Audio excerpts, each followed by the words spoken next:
Good evening and welcome to Vantage Point. I'm Nadim Majid. Now, since the last time that we met on this show, a lot of events have transpired here in Sri Lanka and indeed across the globe. On tonight's program, we hope to go in depth into these events and analyze them. Joining us once again, Dr. Dayan Jayatilleka. Dr. Jayatilleka, thank you very much for being on the program. Good evening. Now, I'd like to start with, of course, the most significant event from a Sri Lankan perspective, which is the visit of the UN Human Rights Chief Navi Pillay, which just concluded last week. We'll start with a look at her statement at the end of her visit, and of course the government's statement in response. Did you see a change in the attitude of High Commissioner Pillay in her statement at the media briefing that she convened at the UN compound? Well, Nadim, I thought that it was a comprehensive statement and it was balanced. There were one or two things that I didn't quite agree with, her reference to the LLRC and so on.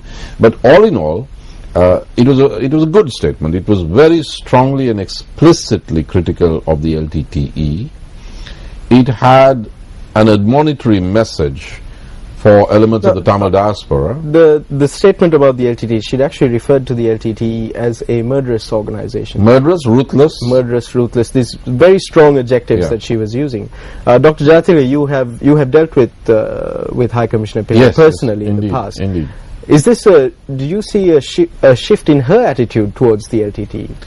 No, she was never pro-LTTE. She was never soft on the LTTE, but I was happy to see an explicit condemnatory reference to the LTTE, because this reference in her statement is the strongest anti-LTTE statement or reference made by a high-level international personality for a very long time. I can't really remember such a critical reference for many a year. It may be my late middle-aged memory, but this is new. You would be hard-pressed, since the end of the war, you would be hard-pressed to find someone at such a senior level. Oh, absolutely, in the international system. I mean, she's not only indicted the Tigers, she has a signal for the Tamil diaspora. She says, don't glorify these guys. And secondly, she says, that's not going to get you anywhere with the United Nations. So I was very pleased with that.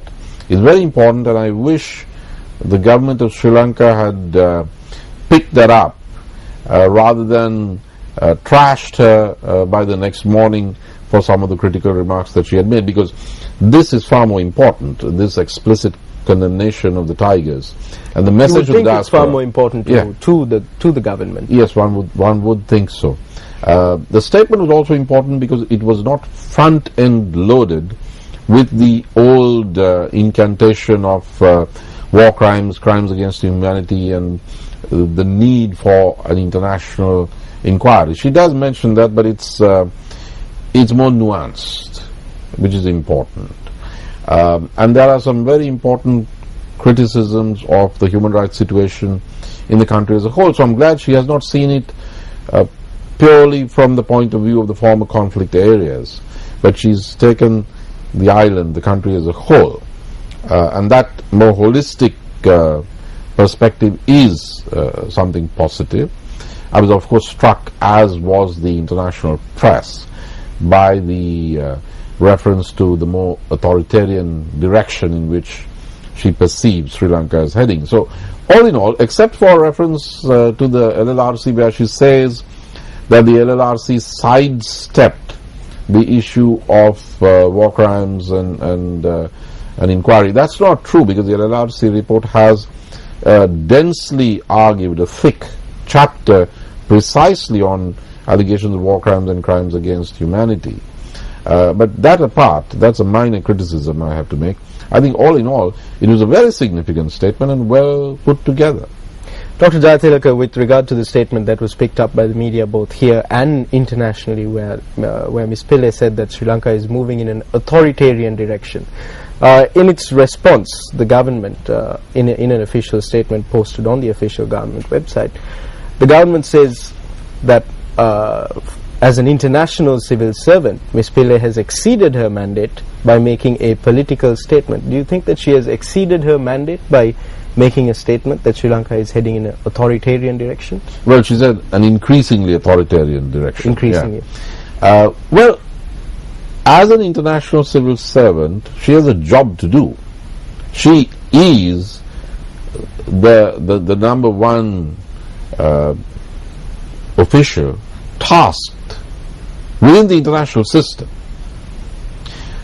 with shedding a light on human rights, humanitarian law, and those structures and processes that are inimical to and impinge negatively on these areas. So, in that sense, I'm not sure that she exceeded the mandate. I think that her mandate is a rather broad one, and I think this falls within it.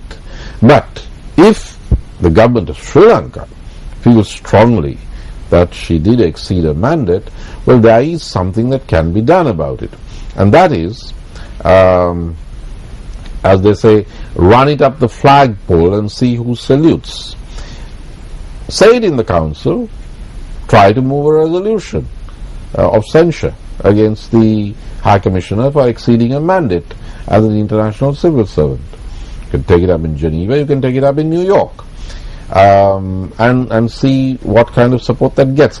My sense is that that's not really going to fly. Do you think that the government will actually take that step? Well, you know, if they are saying that she has exceeded her mandate, then if they feel that they have a case, do you think they'll bring it up in Geneva or in New York? Well, I mean, a government in which a cabinet minister expressed his willingness to marry the High Commissioner is capable of doing anything. So, but I wouldn't advise it. I really would. I'm not talking about the marriage proposal. I'm talking about a resolution against Navi Pillay or frontal assault on Navi Pillay on the charge that she has exceeded her mandate as an international civil servant. I mean, talking about officials who exceed their mandates, Sri Lanka is a very good example of that. So we are in a glass house. I really wouldn't advise throwing too many stones. Dr. Jayatilleka, now we invited Madam Pillay to Sri Lanka. Yeah. She did not force herself upon us. Now, I'd like to talk to you about certain statements that were made prior to her visit, and even during her visit, and even now after her visit, after she's gone back home, by certain senior members in the government. After the government extended an invitation, they're saying the government should not have invited her, etc., going on. Why is your take? Does this show a rift in the government regarding the whole invitation being extended to Navi Pillay, or is it just drama for the television? No, there is a rift in the government. I mean, it's not, I don't think it's a serious rift, but there's a rift in the government and the power structure as to whether we should have gone ahead with the Northern Provincial Council elections while the 13th Amendment remained as it was. I mean, there are contradictions in this government. This is true of most coalition governments.